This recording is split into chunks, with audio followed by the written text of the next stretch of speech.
زاده شهر کانبادام ولایت سقوط تاجیکستان جمشید یوسفجانویچ یلدوشف در اوکراین کشته شده است.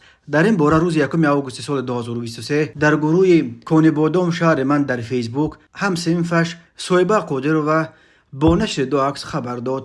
در یکی از این عکس‌ها مرحوم لباس حربی ورتن و خود بر سر و اتومات در دست در کنار جنگل ثبت شده است. عکس دوم عکس قبر جمشید عثمانوف است که رویش گلدسته ماتم یا وینوک با رنگ‌های سفید و سرخ و کبود یعنی رنگ‌های پرچم روسیه گذاشته شده است. صایبه قادرova درباره کی و چگونه و در کجای اوکراین کشته شدن هم‌صنفش معلوماتی نداده است.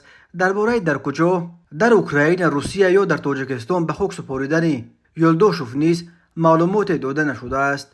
بسیاری ها در زیر این خبر برای مرحوم با طلب آبادی آخرت دعا کردند، ولی برخی این سوال را گذاشتند که زن و فرزندانش را پرتافته چرا به یک ملک از ما خیلی دور و بیگانه به جنگ رفته است. سوال دیگر این است که آیا اکنون فرزندان یتیم مانده این مرد تاجیک را کی سرابانی میکند؟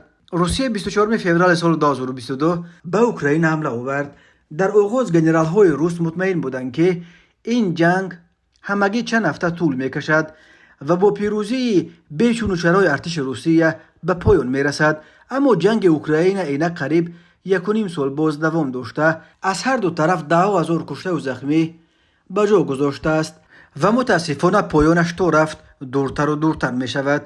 تا امروز صدا تن از نزادگان تاجیکستان برای اشتراک در این جنگ که مقامات روسیه آن را همچنان سرسختانه عملیات مخصوص حربی می نامند و برای جنگ نامیدن آن جزا مقرر کردند سفربر شدند. در بین سفربر شدگان همان تاجیکانی هستند که شهروندی روسیه گرفتند، هم شهروندان خود تاجیکستانند که با امید زودتر و آسانتر به دست آوردن شهروندی برای رفتن به جنگ راضی شدند و هم دهها محبوس تاجیکی که در محبس‌های روسیه هدای حکم می‌کردند و وعده عفو گرفتند که بعد چند ماه اشتراک در این جنگ ضد اوکراین عفو و آزاد خواهند شد.